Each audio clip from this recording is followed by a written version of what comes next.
Nitinanga Savritam Shinanana Vande Hari Katha Anantayam Gopal Swami Navana Shri Ramanitanda Shivaya Chandra Shivasi Gopal Hari Krishna Krishna Krishna Hare Hare Hare Ram Ram Ram Hare Hare.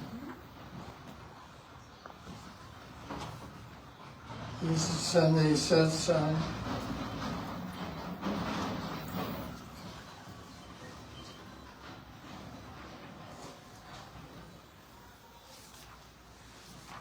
January 4th, 2025. 2026. Thank you. No problem. I got it yesterday, so I moved up. So I have 3 questions that were sent to me. So we'll start with those and take other ones. This is about aparats. So the question is, because yesterday we were discussing the story of Chitraketu and how he got cursed by Parvati, Shiva's wife, because he laughed at her husband. He had to take birth as a demon, although he was a Vaishnava devotee, as Chitraketu. And so he didn't have any bad intention. He didn't deliberately make any offense, but he got reaction for an offense to Vaishnava. So the question was asked, how do we know how can we avoid getting cursed by Vaishnavas when we unknowingly make offenses to them?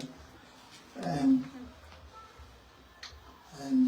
how can we overcome the tendency to make offenses to Vaishnavas? And what can we do if we have offended devotees and we don't know about it? Because Chitraketu didn't really feel or think that he made an offense, but Parvati took it as offense, so she cursed him and he had to take birth as a demon, Richasura. So there's 2 things here, because the person asked the question said, it seems like we're helpless.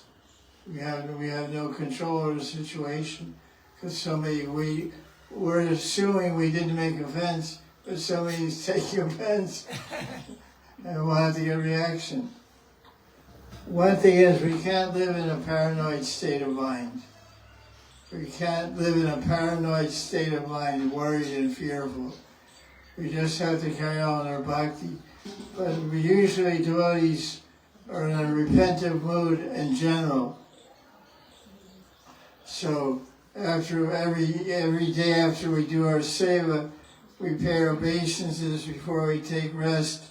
We remember our Gurudev, we remember Ishtadevata, and we pray to them. We pray to Gurudev, we pray to our Guru Parampara, we pray to Ishtadevata.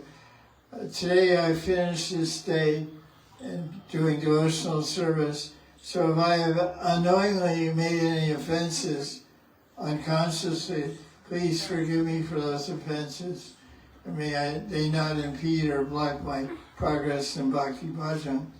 So we have to understand, this is not the path of condemnation. This is the path of forgiveness, compassion, and love. So the path of bhakti is made of forgiveness, compassion, and love.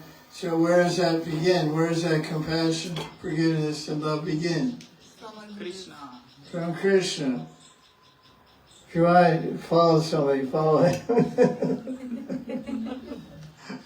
But he took birth in an ashram where Varna is close to God, close to Brahman. So that's not easy to do.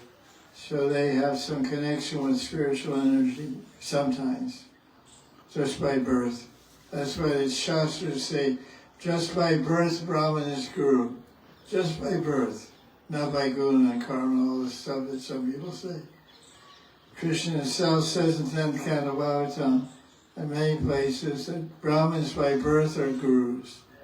By actions, maybe something else. But by birth, they have the entitlement to become gurus, that they're qualified. They should be respected just for their birth.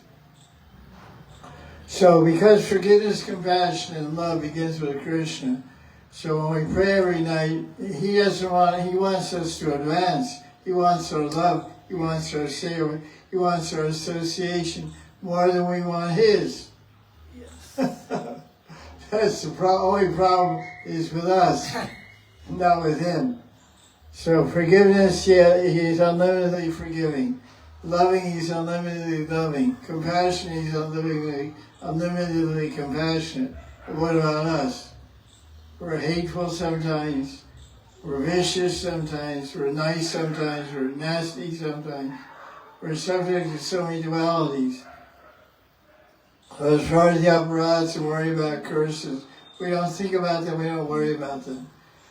I know I was in one spiritual mission, and every time I turn around, somebody was talking about aparat. He said, "You offended me." Everyone was saying, "You offended me. You offended her." Or this, that. It was the only discussion was about offenses. And this is a little funny because we should always be talking about Krishna and how to make advancement. And we spend our time hearing and chanting and glorifying Hari, Guru, and Vaishnavas.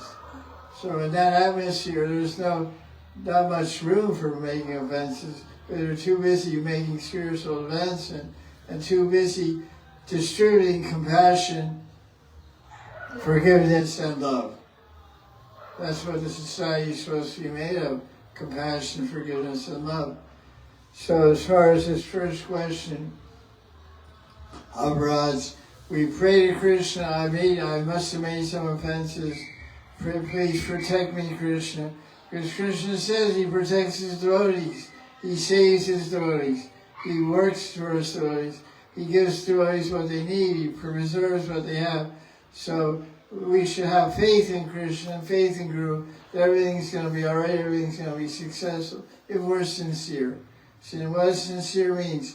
What's the meaning of sincerity? What do you say? Your thoughts, speech, and actions match. You gave a good answer. Well, what did you say? Your thoughts, speech, and actions match each other. Nice answer by Krishnadas Babaji. He said your meaning of sincerity is your thoughts, your speech, and your actions are all on the same spiritual platform. They match each other. There's no dichotomy. There's no differentiation. You think one thing, say another thing, but act a third way. You think one way, you speak a second way, and act a third way. You say you should control your senses. You sit down, give a class. Then after class, you go eat chocolate and bone. I can't pour you. You fell to the neck and over the neck. So, some people, anyway, that's one answer. What's your answer? I'm trying to follow the teachings of Guru. This guy's spot on. So his definition of sincerity, also they're all getting better. They're getting better every answer. This Gopal Das gave the answer that trying, not succeeding, maybe sometimes succeeding, sometimes failing, but trying to carry out and fulfill the orders of the Guru and please them with a favorable attitude. I would add that to it also. So with this type of attitude and this type of mentality and this type of behavior, the devotee will surely be successful. And with aparats, we don't have to worry so much about aparats. The basic aparats, we have to worry about the nam aparats, which includes Vaishnava aparats and Shastra Ninda and so many things. So we're avoiding the known aparats. We may make offense unknowingly, and we don't even know it's an offense because we're foolish about behavior or about etiquette. We don't know proper Vaishnava etiquette, so we step over somebody's prasadam plate, or everyone's sitting down eating prasadam, and we finish, and we get up and leave. And nobody else leaves. We don't even notice it. We don't even think about it. Because the Vaishnava etiquette is when you sit down at a function for prasad, everyone gets up at the same time. But you don't know that etiquette, I'm finished, I'm going. You're just thinking of you, you're not thinking of everyone. Because in the Shastra it says, when you get up and go, whatever is left on your plate, and your plate itself, that's given to all the people in the line. They have to eat your remnants. So that's an offense, because maybe they don't want to eat your remnants. You're not their guru. You're not their husband or whatever, whatever your culture is. So you have to know that etiquette. So sometimes you eat fast, and some people eat slow. I've been in Vaishnava food where they're serving everyone. Everyone sits down together, chants a prayer, glorifies for Navandam, and eats for some. Some people eat in 5 minutes. Some people eat in 20 minutes. Everyone gets up in 21 minutes. Yes. So you get up and go away. No one's going to say you're an offender. Everyone's going to think, who's this guy? He doesn't have any manners. He doesn't have any Vaishnava etiquette. He's a jerk. They'll think badly of you, but that's not good. That's Vaishnava Aparad. So then the next day you try to chant the holy name. You can't fix your mind on the holy name. You just had a big offense. 300 people are singing prasad. You offended 300 Vaishnavas in one go. Good shot. One wrong move, you offend 300 Vaishnavas. So etiquette is important. Anyway, so the idea of aparad, that's that question. Yeah, so I have 2 more questions. Second question is, this is quite an interesting question. It's quite a timely to considering. And nowadays you have many on internet. Everyone knows about internet. We live it, we breathe it, we go to bed with it, we wake up with it. We're in the net. In Bengali, there's a phrase Maya Jal. Jal means water. Jal also means fishing net. Jal. Maya means the net of Maya.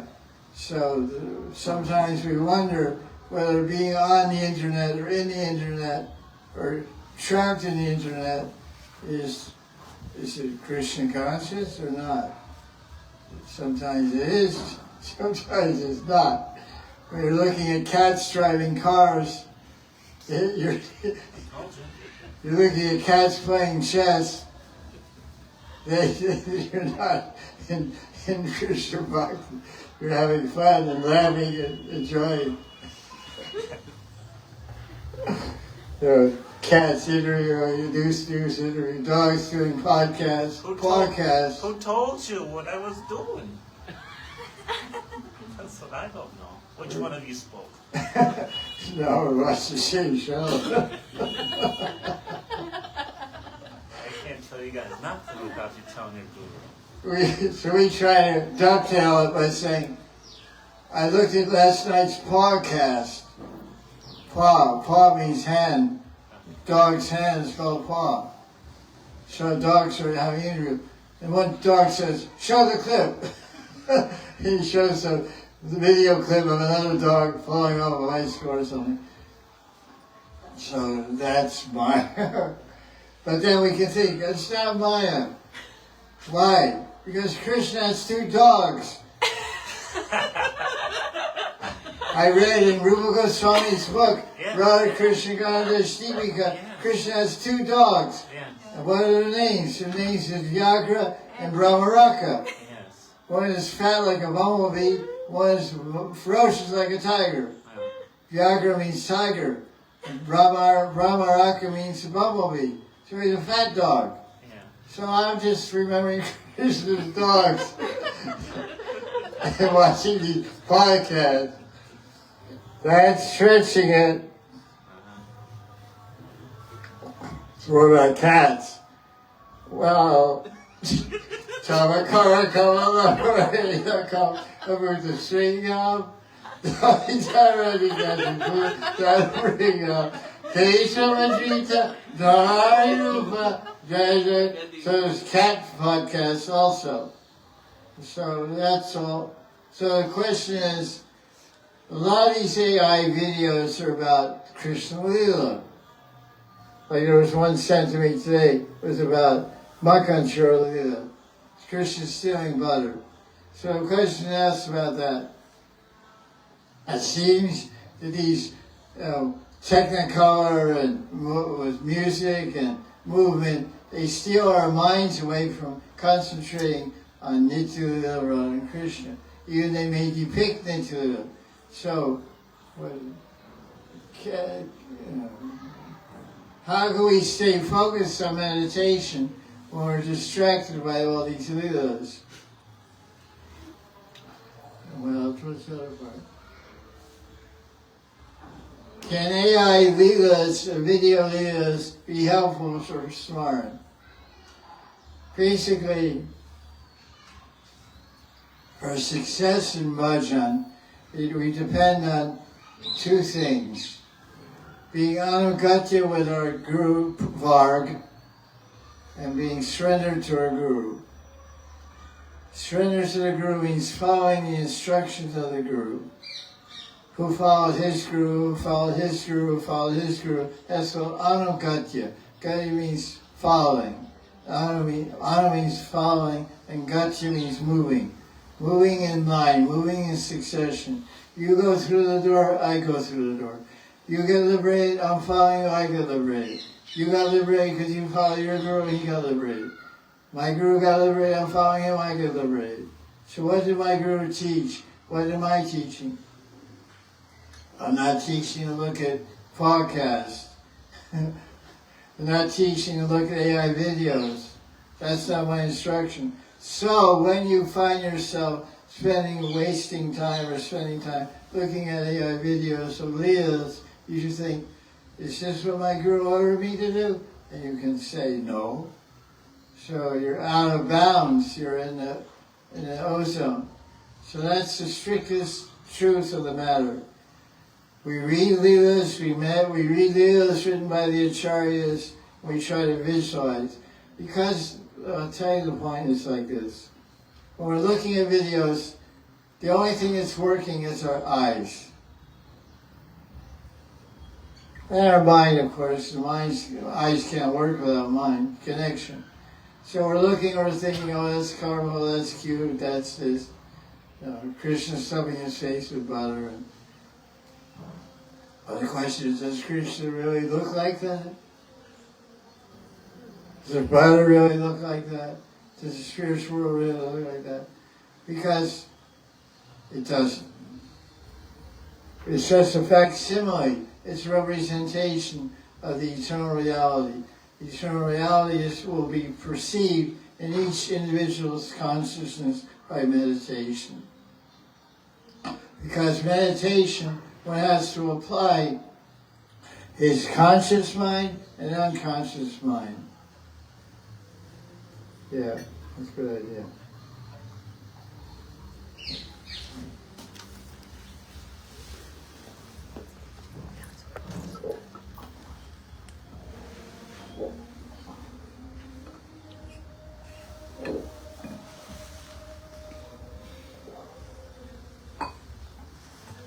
In meditation, one has to apply his conscious mind and unconscious mind, because in the unconscious mind is all the samskaras.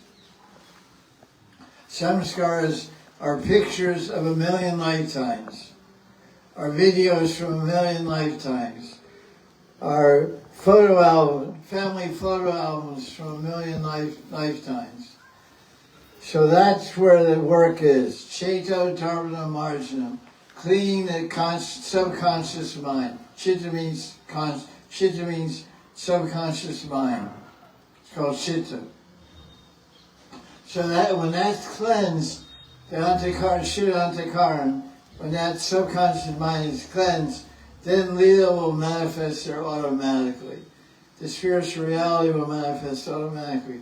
But that doesn't come by just moving your finger down the screen, scrolling, and being entertained by AI Leela videos. It comes by constant practice of deep meditation, accompanied by and facilitated by pure chanting of the holy name of Krishna, Maha Mantra. There's no way to avoid it. If we wanted to meditate on Leelas, we have to close our eyes, chant Hare Krishna, meditate with the Maha Mantra, without the Maha Mantra. We read or hear audios describing the Leelas, and we try to visualize. And that, when we try to visualize, Krishna will show us the real Leela, the real Vrindavan, not the AI chat GPT interpretation of it. Because that's the strictest idea. But there's different levels of Vaishnavas. You want to be strict, you want to be Anukatya, you want to be Guru Tanmay with Guru, one with Guru's order of wish and heart and Baba, then you follow the Guru. But everyone's not like that. Everyone has independence and free will. So for someone who's not serious to surrender to Anukatya Guru Varg, following the whole tradition of the Gurus and following the order of his own individual Guru, then he or she may dabble in looking at these Leela videos. Because everything within reason practically everything can be connected to Krishna. So it's not, it's never black and white. Reality is never black and white. There's always gray. There's always gradations. There's always hierarchy and gradation. Rich, very rich, filthy rich. Poor, very poor. Filthy poor. Filthy poor. Middle class, so middle, upper middle class, lower middle class. So many gradations. Just like they describe devotional service. How many kinds of bhakti are there? 9. There's bhakti, there's 81 types of bhakti. Oh, man. 3 modes of nature. And then there's Kanishta, Madhyam, and Uttam. So then 3 times 3 is 9, times 9 is 81. Nice. Because there's mix and match, so you can have some tamasic bhakti and some rajasic bhakti. One person can have 81 varieties. Because you read 3rd canto Bhagavatam, Kriya Muni's teaching, and throughout the 11th canto, it describes bhakti in the mode of passion, bhakti in the mode of ignorance, bhakti in the mode of sadhya, and Vishuddha bhakti, pure bhakti. So there's many different levels. So taking the Leela video thing, it's like Rajasic bhakti. It's Rajaguna because it's sense enjoyment. Sense enjoyment is Raja. We're enjoying our life. Oh, that's cute, this, that. It looks like this. So some people, beginning devotees, may get some impression, may get some attraction.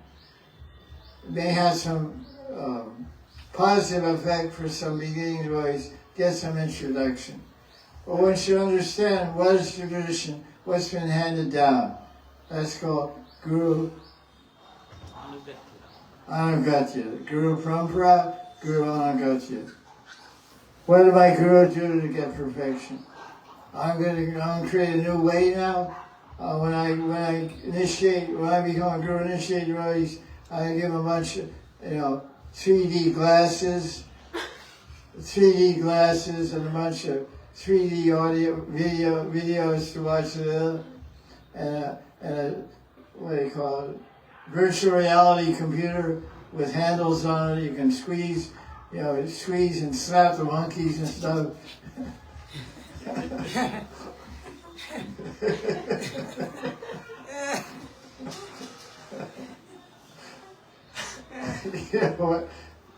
So,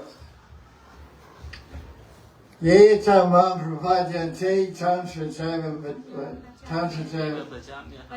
Mahamadvanavarte Manasha Parta Sarvasha. As you surrender to Krishna, rewarded accordingly. There's no easy way to see Leela, no easy way to get to Krishna. There's never going to be a new way. It's always going to be by by pure consciousness. And the only way, and call you at any time and call you, the only way you get pure consciousness is by chanting Hari Krishna Maha Mantra. It's never going to be different. Any guru from now to 10,000 years from now is going to tell you the same thing. Chant the Maha Mantra and meditate on Leelas as described by the 6 Goswamis and Acharyas. There's not going to be some new easy way, because everyone always is thinking, oh, I want to live forever. I have faith in the scientists. They're just now, there's going to be a pill you're going to take and live forever. It's vitamins. In the 40s, 1940s, it was vitamins that were going to make you live forever. Then in the 1950s, it was stem cells. Now in 2000, it's, I don't know what it is. Whatever. Every generation, there's a new scam, new fountain of youth. So you take this pill, you take your blood and you clone your blood cells, and you inject them and put them through an oxidation machine, which has ultraviolet radiation. It gives you sun rays in your bloodstream, increase the anti. What are you doing right now? Where are you going? I'm describing how to live forever. So this is the Maya. So the videos are basically Maya. It's avoiding your homework. Your mother says you go to your room to do your homework, you watch TV. She comes in, pulls out the plug of the television, sit down, do your homework. Do your homework, you're not getting dinner or whatever, dessert or whatever. So we have to sit down, chant the Maha Mantra in front of Tulsi and Thakurji, read Leelas and meditate on Leelas. That's it. Perfection, Krishna's Leela is seen in silence with the eyes closed. That's my final word.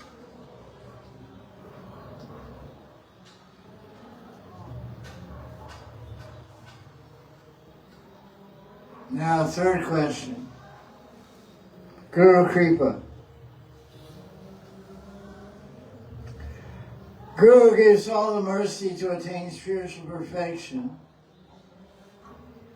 But how can disciples realize this point?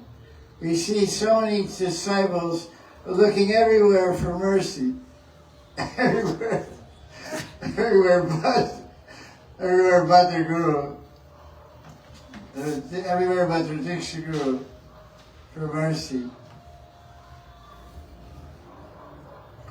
They're reluctant to go the direct way to attain perfection by surrendering to and serving their Guru with sincerity. Because it's hard 100% of the time to do this. So how do we, the question is, how do we lock in to the mercy of the Guru to attain spiritual perfection? Basically, that's the question. Because the tendency of the mind is to get complacent, to get lazy, to get bored, or it's going too slow, it's not progressive, I'm not going fast enough, my life is passing through my fingers, I'm not making fast enough advancement. I've been practicing for 10 years and I don't see like I got anywhere. I have to look elsewhere, I have to go here or there to try some other system or some other way. That's just called Rajagun. That's the passion of the mind. And so what to do? So basically the answer is be patient. That's why Rupa Goswami describes that patience is required. We have to be patient. When we have the perfect thing, first of all we have to be convinced. We have to be convinced to have the perfect Guru and the perfect process of self-realization. Now, what lifetime will you surrender to that? That's in your hand. they have a phrase, an old phrase, Rome wasn't built in a day. So just anything that takes time, no matter what you're building. You know, the Radha Kunda Mandir took 10 years to build. Rupa Goswami never saw the mandir. He left the mandir was opened in 1590. Rupa Goswami left in 1564 or something like that. It was open. It took 30 or 20 years to build Radha Kunda Mandir. So it takes a long time. When you go to Rajasthan and visit these palaces of the kings, which we did a long time ago, they say, when I was asked a question when the guide was taking us around. I said, who built this palace? He said, it was built by so-and-so, the Jaya Singh or whatever. I said, when did he start building? And he told a year. They said, when did it finish? He said, it was 30 years later. I said, when did Jai Singh die? He died 20 years before it was finished. So you call it Jai Singh's palace, he never even saw it finished. His son or grandson lived there. So that's the same thing about Guru Kripa. It may take some lifetimes to finally get serious about realizing I have everything. All I have to do is surrender to my Guru and serve my Guru. But that conviction, that determination doesn't come easy. So you're saying, I can't be 100% like this. I have to, be a little Maya here and there. I have to be a little independent, do my thing. So do it. What's stopping you? Who can stop you? No one can stop you. Independence is our nature eternally. We're independent. We've never been dependent. Every jiva in the material energy has been here since the beginning of this time. We didn't come from anywhere. We're always here. We're always independent. We're always in ego. We're always living in ego. Ego means independence. So it's not a new thing. So just keep going. Just keep practicing. If you don't get it in this lifetime, you'll get it in the next lifetime. You know what you have to do, but you can't do it. You have to surrender fully. You have to completely serve the Guru, but you can't do it because of ego. That's all. That's the only problem that's blocking. So what are you going to do? Sit and cry in the corner and give up? That's not the way. Just keep going. It's better to be now. This lifetime, maybe you make it just 30% surrender to Guru. That's good. That's very good. When you started 25, 40 years ago, you weren't surrendered at all. You were totally a Maya. 30% surrender to Guru means 30% getting liberated. Next lifetime, 70, 80. It takes lifetimes. Maharaj was very surrendered to his Guru and really practicing bhakti. But somehow he got attached to a deer and gave up bhakti. He took a brother as a deer, but he remembered his life before, so he was chanting the holy name in his mind and living with sadhus. And he took another brother as a Brahmin, Jad Bharat. Then he got liberated. So first life he was 33% liberated, in deer's life he got 66%. Then it's Jad Bharat, he got 100%. So maybe you have to stop off. One life you're you, and next life you're Radha Kunda doggy. Okay, doggy. And then 66% doggy eats prasad every day. He follows the Kirtan part every day, so he gets 60%. Next life he takes birth as a Radha Kunda Brahmin. Or whatever. So we should not lament our misfortune. We should rejoice over our fortune. Oh, woe is me. I'm so ugly. I'm so fat. I'm so tall. I'm so short. I'm so poor. whoa. No, forget it, man. You're perfect. You're perfect. What you are is perfect. You're whatever you are is perfect. Just become more perfect. Who is like this? Who's the example of this type of thing? Who's the best example of perfect becoming more perfect? Radha? No. Okay. Krishna. Krishna, where is he perfect? Dwarka. Dwarka, and Dwarka is called Purna Bhagavan. Where is he more perfect? Mathura. Mathura is for Purnatara Bhagavan. Where is he most perfect? Next to Radha. You're over in one wavelength. I was going to say he's most perfect when he's in the arms of Radharani. Oh, nice. Purnatam Bhagavan is in Vrindavan. So now you're showing your Purna feature. Complete, you're perfect, you're Purna, but not Purnatam. So I'm not serving the Guru 100%. So, okay, I'm stopping.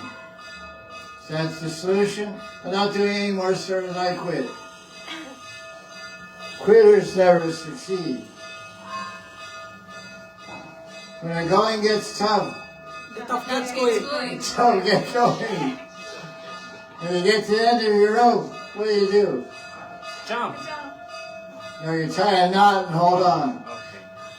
Get to the end of your rope, you tie a knot in the rope and hold on. Nice. Okay, that's it for my side.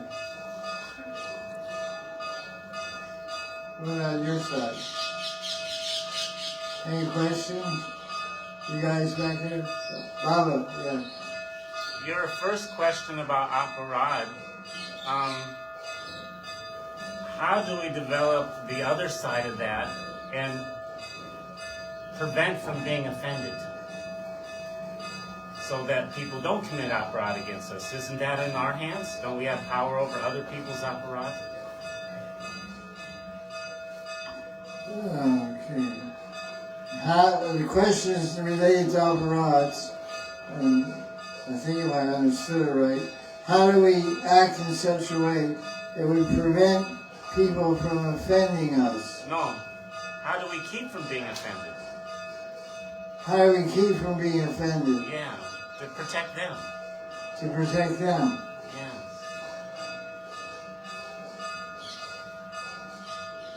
How do we keep by becoming Christian conscious?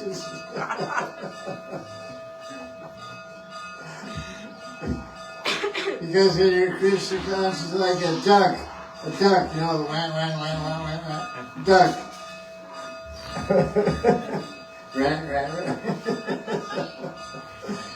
When it rains, they sit in the rain. They like the rain. They have feathers, and they don't get wet. Because the feathers have wax and oil coating, so the water runs off. So be a duck. Nice. So when somebody throws an offense at you, wait, you duck. In English, the word duck means you bend your head down. Duck. I saw it.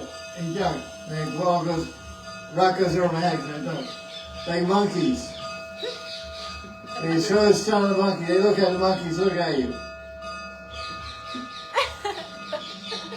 And then you throw a stone and duck. They never get hit. You know, I was shooting slingshot at monkeys for 25 years. I never hit a monkey once. I never hit a monkey once.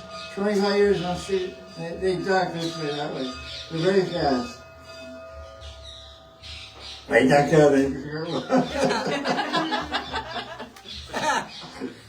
It's like some fun park, you know, the thing goes by, you try to shoot it. They're up in the fence, though, on the roof behind the fence. Like, so I shoot and they go, they don't. Try again. I never hit once. So when if someone, so don't be affected. Just like it was a creature troll. What's a creature troll? He's not offended. Nobody can make offense to him. I don't know. Ajatashatru. Anyway, whatever. The idea is, if we always feel ourselves lower than the straw in the street, basically the way to get free, from, what is it? I'm confused. Being offended. Being offended. You're being offended. Well, like you said, be Krishna conscious. It reminds me of Mad magazine. There was a cartoon magazine in the 50s, and there was a character there. He said, "What me worry?" Well, his phrase was, "What me worry? I'm not worrying about anything." So one is always thinking of Krishna and joyful within themselves, within herself or himself. He won't be offended by anything, anyone. Because what's being offended? Ego. Ego means identity. I'm big, you offended me. What is me? I'm nothing. I'm lower than the straw on the street. I'm lower than the straw. The straw is lying on the street. You step on the straw, and the straw steps on me. I don't even have the ID card to get directly stepped on. You follow? Okay.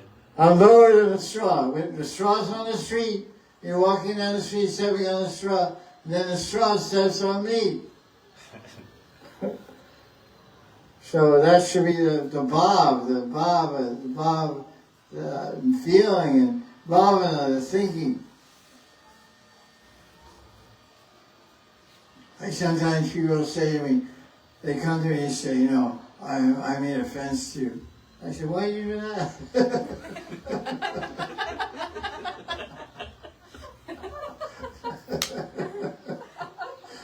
I said, what do I have to be offended? What did I do to make, why waste your being offended on me for? You can make offense, okay, do it, but don't waste your offense on me. I don't deserve your offenses. I offended you. Oh, I'm sorry.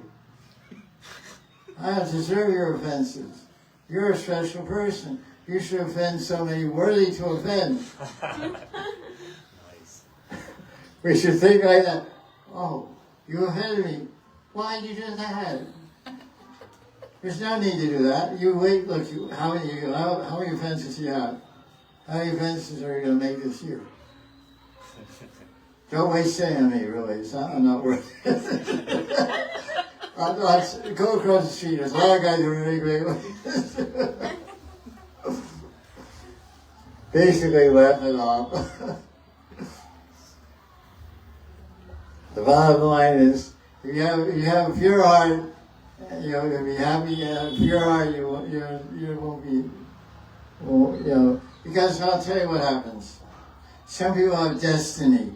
It's from birth that people will be enemies to them. So it's called Gupta Shatru. You have a good Jyotishi, you will do your chart and you say, this planet's in this house, and this trine, and this conjunction, and all this stuff. The same means you have Gupta Shatru. Gupta means hidden, Shatru means enemy. You have hidden enemies. So you don't do anything, but people will take offense. You don't do anything, you're just breathing. People will be offended. So are you the cause of that? You in this life is not the cause of that. You, the last life, is the cause of that. That's called Purva Karma, prior karma. We're suffering now, it's called Prarabdha Karma.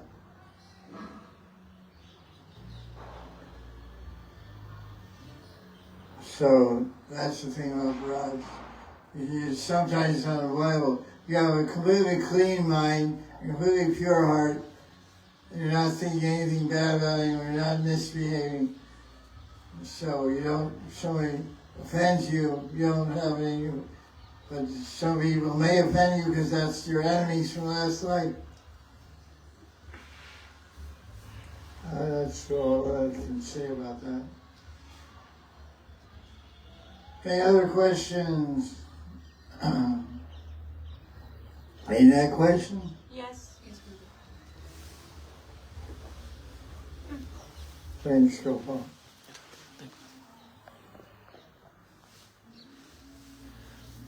Why is there such a strong push for varnashrama among devotees in recent times, when in several places in Chaitanya Charitamrita indicates that varnashrama is not central and that a higher principle takes precedence? Question is asked about varnashram dharma. Why is it emphasized in contemporary times? Well, we find that Lord Chaitanya was emphasizing bhakti bhajan beyond all castes and distinctions. There's a famous prayer that Lord Chaitanya, I think he wrote it and spoke it himself. It's in Madhya. He would chant it every year before Rath Yatra. When he would come out to take darshan of Jagannath on the carts, he would say, Nam Vipro Nacha Nrapatir Navigasho Nishudro, Nam Mani Nacha Grihapatir Do, and Sovitirva, Kentu Brodhyani Kala Paranana Purnabhitav there, Govi Bhartu Palakamalira Dasana Dasana Das. So he would chant this prayer, which means, I'm not a Brahmin, although he was born a Brahmin, although he behaved like a Brahmin also. I'm not a Brahmin, I'm not a Kshatriya, not a Vaishya, not a Shudra, I'm not a Brahmachari, I'm not a sannyasi, not a grihastha, not a vanapras. What am I? I'm a servant of the servant of Gopinath.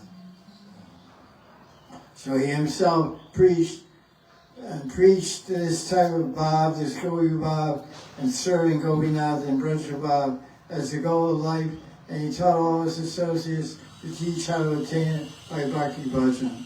So the six Goswamis only wrote about Srup Siddha Bhakti. Srup Siddha Bhakti means Shravan Kirtan Vishnu Smarana, hearing, shouting, remembering Radha and Krishna and Vrindavan with the gopis, or Krishna Balaram and Kaur boys, etc. Samstairati of Vrindavan.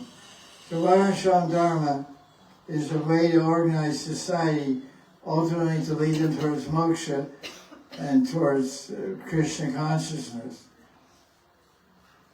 So Prabhupada, the founder of ISKCON, which is the most successful, biggest spiritual movement in the world, as far as Gaudiya Vaisnavism is, not universally biggest spiritual movement, but in terms of Gaudiya Vaisnavism, ISKCON is the biggest. That was the project, the desire of Prabhupada to establish Varnashram Dharma. So in that society of ISKCON, it's very prominent that people have that on their mind to establish it. But its larger teachings of Gaudiya Sampradaya does not include Varnashram Dharma or establishing Varnashram Dharma. So the answer to your question is, in traditional lines of Gaudiya Vaishnava, Varnashram Dharma is nothing we don't even think about or consider having worry or interest in that.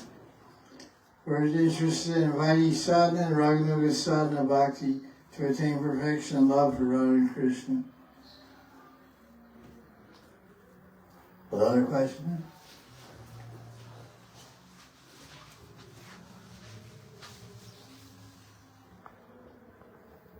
Gurudev, can one chant the Mahamantra in silence rather than out loud? Can one chant the Mahamantra silently or out loud? You can chant any way you want it. Niyamata Smarane Nakala. Lord Chaitanya preached in Shikshastakam, second prayer. Niyamata Smarane Nakala. There's no yama or no rules, regulation about remembering and chanting Krishna's holy name. In Hari Bhakti Vilasa, it describes there's three ways of chanting. There's Manasik Japa, Upanksha Japa, These are two types of japa, and one type of chanting, which is not japa, is called uchaisik. Uchaisik means loud. Uchaisik chanting is called kirtan. Japa means softly muttering the mantra. So one type of softly muttering the mantra is manasik. It's only mentioned in the mind. And the second type of softly mentioned mantra is upamshu.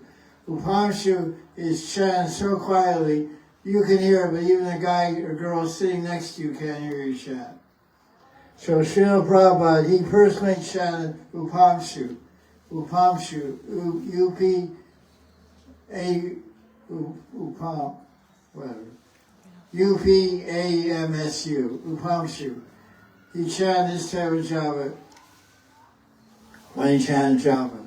There's some japa table Prabhupada chanting which is amplified, so it's loud so you hear. But when Prabhupada would chant his japa and his japa mal, it was called Upamshu japa. This is described in the biography of Srila Prabhupada and by eyewitnesses like Hari Prabhu, who was servant for 2.5 years, 1975 to 77 or something like that. So yes, the answer is yes, you can chant silently. It demands more concentration and more absorption. So the more you're absorbed in Krishna, the more spiritual benefit you get. What other question? Yeah. You stated that absorption requires a pure mind, Shuddha Antakaran. What are the most effective and practical means of progressing toward the cultivation of such purity of mind? Absorption requires purity of mind. What do we do to get that absorption, that purity of mind? What are the techniques? Or by you want perfection, chanting Manasik Japa, chant Manasik Japa. That's the best way. That's the best way to get perfection in chanting. The fastest way to get Antakaran is to practice Manasik Japa. Shoot Antakaran. Shoot Antakaran. Antakaran means what? Antakaran means the internal instruments of perception. Antakaran. Anta means inside, internal. Kara means the instruments of understanding and perfection, or perception. So Antakaran includes mind, man, and intelligence, buddhi, and hankar, ego. So the fastest way to purify them all is to struggle in the beginning and master in the end the practice of Manasik Japa. If you can't do that, if it's too difficult, too challenging, then chant Upamshu Japa. What else? In Bhagavad Gita, it is said that the Gita should be explained to devotees. In a Sunday Satsang, you described preaching to new people as giving them adhikar for bhakti. Could you elaborate on what you meant by that? In a Sunday Satsang, you described preaching to new people as giving them adhikar to bhakti. Preaching to new people is giving them adhikar to bhakti. But in Bhagavad Gita it is said that we should preach only to devotees. We should tell Bhagavad. That's what he The Bhagavad Gita says, what is it? We know the verse? 18.68. Look it up in this here. I don't think it's in there. It's not Gita, it's the index in the back of the book. Verse index. You have to know the first word. All Gita verses. It's not, you don't find, if you know the first word of the verse, you can find an index. You know the first word? Okay, thank you. Thanks. Here's the verse. I don't know what number it is. 1868. 1868, 18th chapter Gita. Yaidam paramam guyam mad bhaktir avidasyati bhaktim mai param kritva mame vaishyati samsaya. this Paramaguyam should only be explained to devotees, bhaktas. So this is what Krishna says, the Paramaguyam, because he does 4 secrets in it. There's Guyam, Guyataram, Guyatama, and Sarvaguyatama. There's 4 different secrets. One's about Karmarpanam and different things. The final secret, the Sarvaguyatama, is what?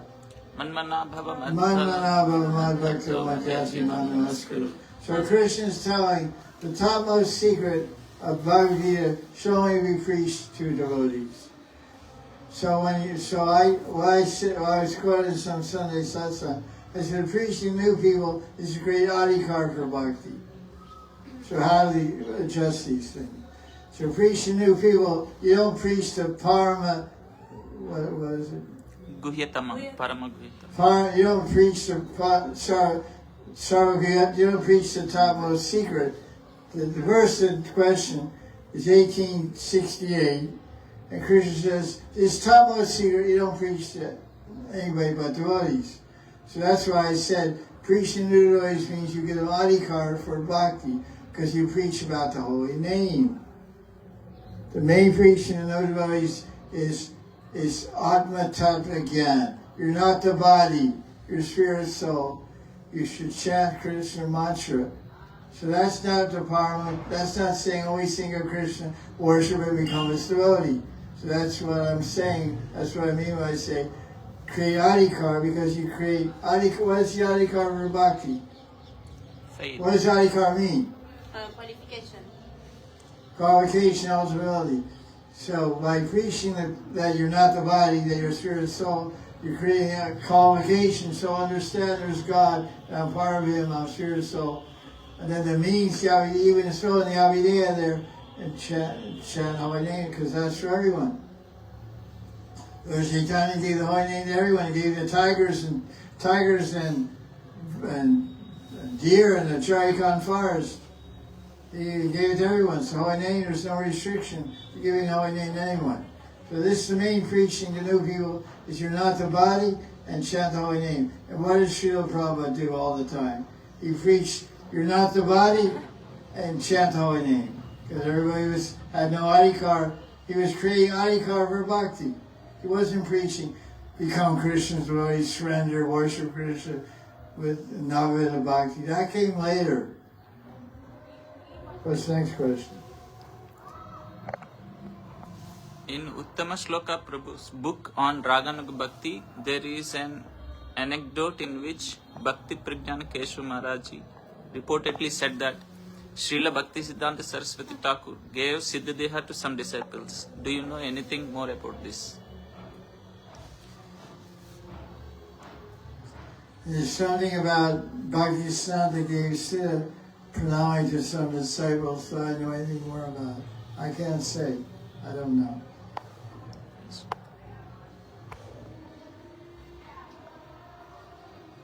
In Sunday Satsang, he stated that Vaidhi Guru can reveal a disciple Siddhadeha. However, in more recent... Can you repeat that again?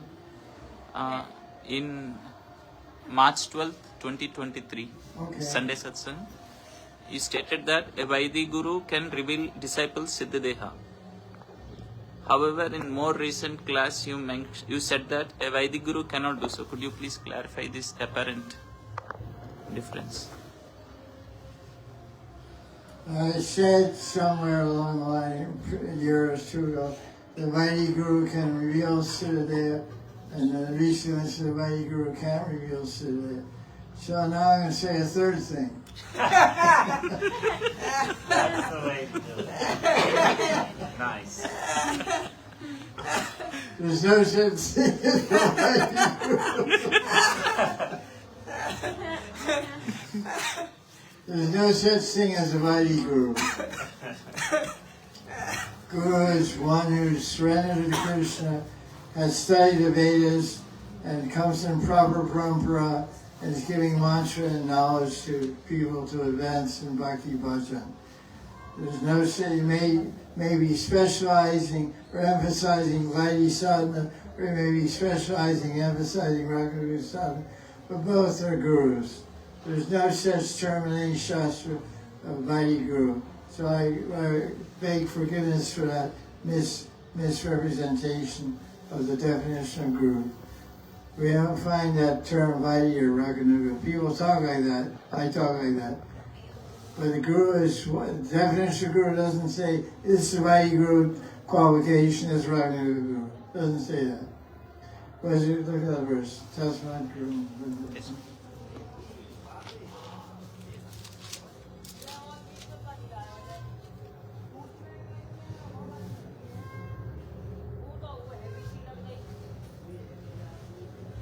Tasmat. Yes, Tasmad is good. T-A-S-M-A-D. Yes.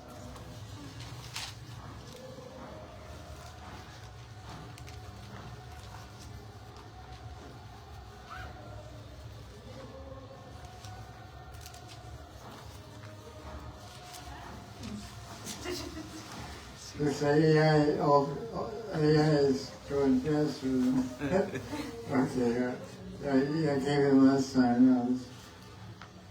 What is the definition of guru? Srimad Bhagavatam, 11th canto, chapter 3, verse 21. Tasmad gurum prapadye jignashu shre uttamam shabde pre chanishnatam brahmanyu pashnamashram. One who's inquisitive about the Shre Uttam, the topmost good for human life, should surrender to a guru.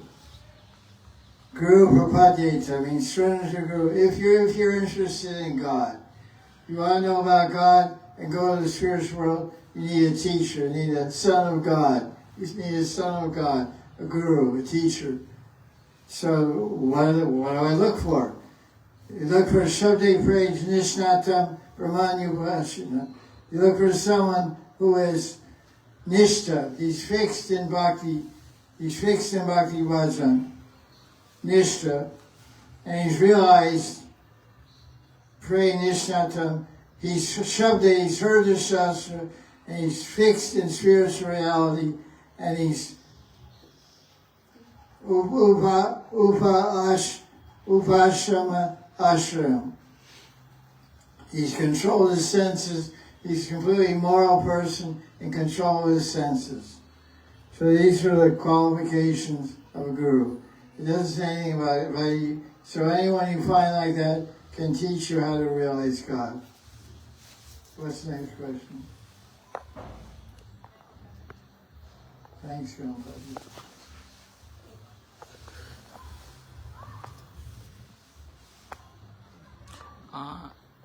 In Tiruba Mahotsav of Pandit Krishnadas Babaji Maharaj, Right. in the class Tiruba Mahotsav of Pandit Krishnadas Babaji Maharaj, you caution devotees against developing an independent spirit after taking Diksha.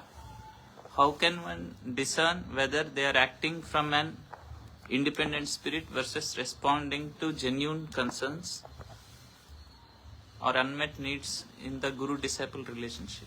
That's where I got confused. Independent spirit versus responding to genuine concerns or unmet needs in guru-disciple relationship. Yes, good. It's little confusing. How can, the question is asked, it's okay, it jumps around, thank you. The question is asked, how can one Discern. as I said, what the soul should be careful of independent spirit. So a question based on that is this, what? Whether we are acting from an independent spirit or responding to genuine concerns in guru-disciple relationship. How do we know we're acting independently? Yeah, yes. Or responding, responding Responding to dependent. genuine concerns or unmet needs. responding to genuine consciousness? Concerns. Concerns. Genuine concerns or unmet needs in the guru-disciple relationship. It really, That's really convoluted. Yeah, I agree with the audience. It's a really convoluted question. Basically, just call your guru on the phone and ask him. Okay, what's the next question?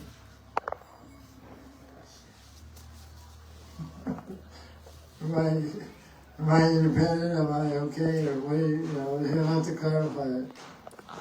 Is there any fundamental philosophical or spiritual risk in understanding Chaitanya Charitamrita 22.107 verse to mean that seed of bhakti is inherently present within the heart? Many devotees, particularly within large Gaudiya institutions, seem to hold this view. What, if any, is the potential harm in such an understanding? That bhakti is inherently there in the heart. So Is there any spiritual risk by having that view? That's all. is there any risk to have the idea that bhakti is in the heart? Seed of bhakti. You can have that idea, it's fine. It's wrong, but because the same Chaitanya Charitamrita, which is printed by the BBT. Guru Krishna Bhakti Lata Beach. Yeah, I know. Thank you, kids. I'm not senile yet. I hope I don't get, but the same BBT edition that says bhakti is in the heart, that you don't have to get from any outside source and all that, which is not in the Bengali at all, that phrase. That same, and a few chapters before, it says, Brahmanda Brahmate Kam Bhagavanji Guru Krishna Prasadi by Pai Bhakti Lata Bija. That after wandering through the universe here and there, then the Krishna or the Guru will give you the seed of bhakti. Give you, Pai means you receive. You'll get it from outside, which means you don't have it. So if that part of BBT is right, then the later part where it says you already have it is wrong. So if you have the conception that it's in your heart, you're wrong.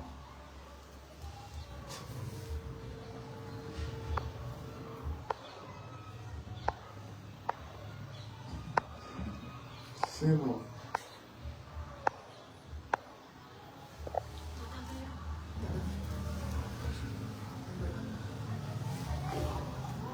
You stated that absorption requires a pure mind. This is done. Yeah, this is done. Done. No more questions? We're okay. No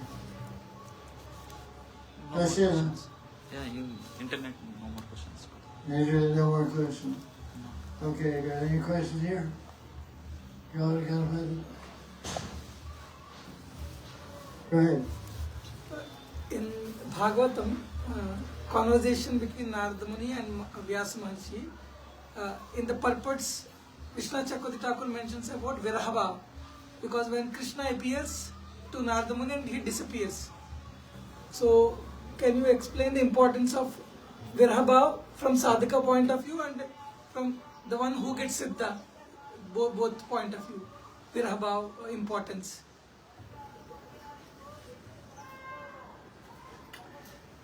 What is the importance of mode of separation for a sadhaka compared to the mode of separation for a siddha? Both I want to express. So a sadhaka hasn't experienced it yet. He's hankering to have experience of Krishna, so he will experience separation. Because separation make him advance very fast on the path of bhakti. Separation is a facility to attain siddhi. So if one gets darshan of Krishna, that means Krishna is giving very much mercy to the devotee to attain perfection very quickly. It can come as sporty, a deep vision, or be sporty, a very profound vision that seems real, or directly Krishna will appear before your eyes in front of you. So that's sort of sadhaka. The siddha, it's just, he's having this experience all the time. It's not something he has to attain the state of vira. He lives and breathes the state of vira every second. He's continually experiencing separation darshan, separation darshan, separation darshan. And that's described in Vilapa Kusumanjali by Raghunath Swami. That's why he's called Vilapa. We have darshan, you're in ecstasy. When you lose it, you're Vilapa, you're lamenting. Oh, this treasure I lost it, I'm crying. Oh, I got it again, I'm now happy. I'm crying. Lose it. So sadhakas is striving for separation. And siddhi means you're living in separation. Separation and union. And never, the sun and moon always exist together. Day is sun, night is moon. So when you come to vira, you're always having darshan and losing darshan. That's siddhi. That's perfection. So that's what we read about vira, we pray for having that darshan so we can also enter that state of vira. There's one place, if you search the folio of all Prabhupada's books, there's one place in the whole, everything he wrote and everything he said and everything he gave lectures on, he wrote Vipralamba Seva. The perfection of Seva is servant separation. Prabhupada said vira is perfection. That's it. Any more questions? Yeah. I want to get clarification about tattvic concept here. In Bhagavatam, in Narada Muni's conversation with Vyasa Maharshi, Lord appears to Narada Muni very quickly, but in not so quickly. Very quickly. When he sits for doing meditation, he appears, because he did not describe it. How many years it took? No, it didn't take that years. So, in comparison to general. Yeah, okay. Yes. But it's after so many lifetimes. So can we understand like this? Because for many tapasvis, we see in historical context, we look tapasvis like very big because of their austerities and all. But for devotees, Lord showers mercy very quickly. So, because Ravana did many thousands of years of tapasya, and Hiranyakashipu did thousands of years. What's your question? So, can we understand this? For devotees, Lord hankers to come towards them, shower mercy on them in the path of devotion. Yeah. So the question is asked, let me start this again. It's got a waste of time. Question is asked, Narada Muni in first canto of Bhagavatam, chapter 6, describes 5 and 6, describes the story of Narada Muni. But you have to remember this is a continuation of a few lifetimes. So he served the rishis gave him mantra diksha, he chanted mantra, and within a year or so, you travel all around India here and there, holy places. It seemed within a year or two, or very close, a very short time, he attained bhava and sentiments of prema, he had darshan of Vishnu. First he saw Swarti in his heart. He saw Swarti, and then he was seeing, and then he couldn't see in the heart, so he opened his eyes and he saw him outside. Then he disappeared. So it happened very soon. In this life it's Narada Muni. Who was he in the last life? Gandharva. The Gandharva, Vaishnava Gandharva. So it's not that he's just like, and where does he come from? He's a son of Brahma. He's Mansaputra of Brahma. So he had a good start. He's a mental son of Lord Brahma, so he's born a Brahmin, first person is a Brahmin, and he's a Gandharva, he's also a Brahmin or someone, I don't know, our Varnas up there, I don't know. and then he became a kid, a Shudra. But he associated with Mahabhagavats and Mahapurushas. They gave him Mantra and preached Bhagavatam to him. Then he did Bhakti Bhajan. So he had a great start. Even looked 3 verses. So no wonder he got darshan. So you can't use Narada-Muni's example as someone that Krishna wants to give darshan to everybody picks up beads and sheds hard gold. It's not like that. Narada-Muni, you can't use Narada-Muni as a template, as an example of fast darshan. It's not the fast lane on the highway, the speed lane on the freeway, Because Krishna says also in Gita, what does he say? Manushanam Sasveshu Kasya Yadavisiraya Yadadam Avisiraram Kasya. Thousands among people that know the truth, know the reality, only one attains perfection. So it's not easy. It's not easy. Bhakti is not easy, and it's not hard. You can get darshan in a minute or a few lifetimes. So Jad Bharat is showing 3 lifetimes. Narada-Muni is showing 3 lifetimes. So, okay. You can say Krishna is very merciful. It's a fact, bhakti is the easiest process. The easiest way to realize God is bhakti. There's no age requirement, no gender requirement, no varna requirement, no ashram requirement. All you have to do is have a pure mind and pure heart, which is easy. Or is it?